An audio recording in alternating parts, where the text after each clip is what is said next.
எல்லாருக்கும் வணக்கம். இன்னைக்கு பாட்டில் கார்ட் கீர் எப்படி பண்ணுறது அப்படின்னு தான் சொல்ல போகிறேன். ஏதோ வித்தியாசமாக ஒரு பேர் சொல்கிறேன்னு யோசிச்சிங்கன்னா ஒன்றும் இல்லைங்க, இது சொரக்காய் கீர் தான். நல்ல ஒரு அருமையான நீர்க்காய் இது. இதில் எப்படி கீர் பண்ணுறதுன்னு பார்க்கலாம். ஒரு சொரக்காய் தேவை, இந்த அளவுக்கு மீடியம் சைஸில் வாங்கிக்கோங்க. அப்புறம் 1 லிட்டர் ஃபுல் ஃபேட் மில்க் எடுத்துக்கணும். அண்ட் இந்த சொரக்காவை நல்லா தோல் சீவி வச்சுக்கோங்க. நீங்கள் இப்போது தோல் சீவினதுக்கப்புறம் அதை சென்டரில் கட் பண்ணிவிட்டு மறுபடி அதை 2ஆக கட் பண்ணிக்கோங்க. அது ஏன்றதுக்கு ஒரு காரணம் இருக்குது.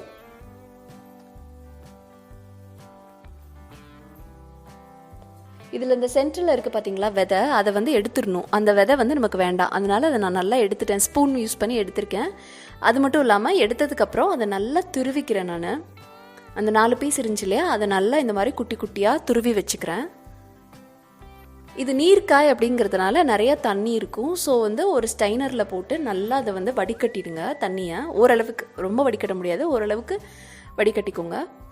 இந்த அளவுக்கு தண்ணி கிடச்சிருக்கு எனக்கு. இது ஒரு ஓரமாக வச்சுருவோம். அண்ட் இப்போ இது திரியாக எவ்வளோ அழகாக இருக்குது பார்க்குறதுக்கே இல்லை. இது ஒரு ஓரமாக இருக்கட்டும். அதுக்குள்ளே நம்ம கடாயில் கொஞ்சம் தண்ணி விட்டுட்டு அந்த தண்ணி லேசாக ஹீட் ஆனதுக்கப்புறம் பால் விடலாம். ஏன்னா அப்போ தான் அடி பிடிக்காமல் இருக்கும்.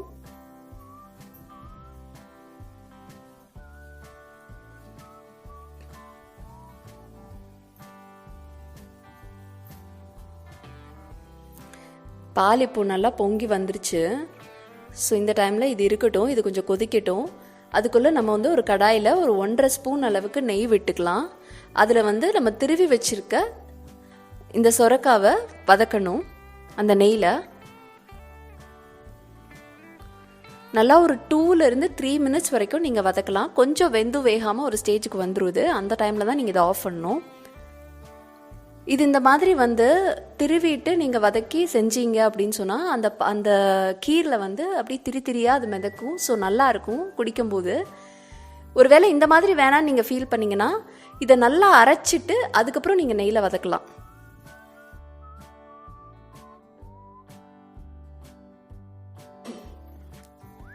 பாருங்கள், இப்போ ஓரளவுக்கு வெந்துருச்சு. இந்த டைமில் நீங்கள் அடுப்பை ஆஃப் பண்ணிக்கோங்க. இப்போ பால் என்ன ஆயிடுச்சுன்னு நம்ம பார்க்கலாம்.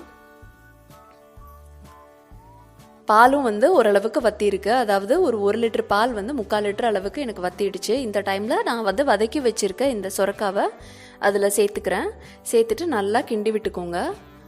இது ஒரு 2 மினிட்ஸ் அடுப்பில் இருந்தால் போதும், ரொம்ப இருக்கணும்னு அவசியம் இல்லை. அது வேகணும், அவ்வளோதான், அதுக்கு தான். ஸோ ஒரு 2 கொதி வந்துருச்சுனாலே அது வெந்துடும். நீங்கள் கரெக்டாக ஒரு 2 மினிட்ஸ் வச்சுக்கோங்க அடுப்பில்.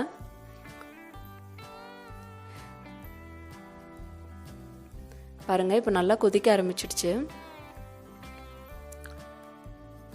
சைடில் இருக்க இந்த ஆடையெல்லாம் அப்பப்போ எடுத்து உள்ளே விட்டுக்கோங்க. அந்த ஒரு க்ரீமியாக அந்த ஒரு ஃபீல் கொடுக்கும். அது பாருங்கள், இப்போ இது நல்லா வெந்துருச்சே.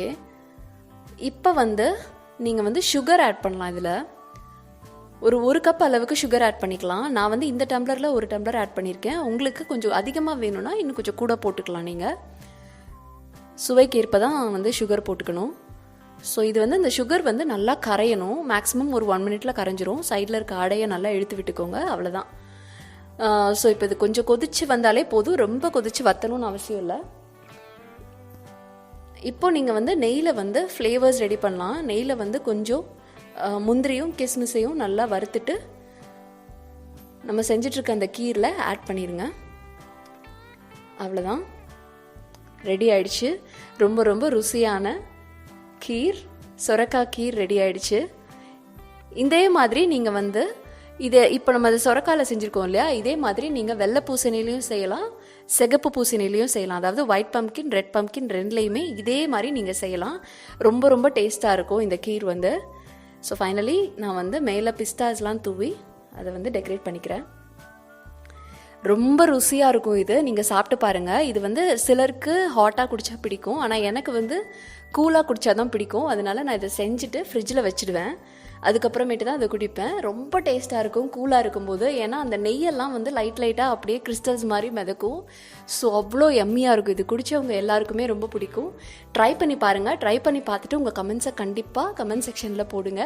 அண்ட் எப்படிலாம் உங்களை பாராட்டினாங்க அப்படிங்கிறதையும் போடுங்க. ஏன்னா எனக்கு நிறைய பாராட்டுக்கள் வந்தது இந்த கீர் செஞ்சு கொடுக்கும்போது, அதனால சொல்கிறேன். ஸோ அதுக்கு நான் கேரண்டி பாராட்டுக்கு.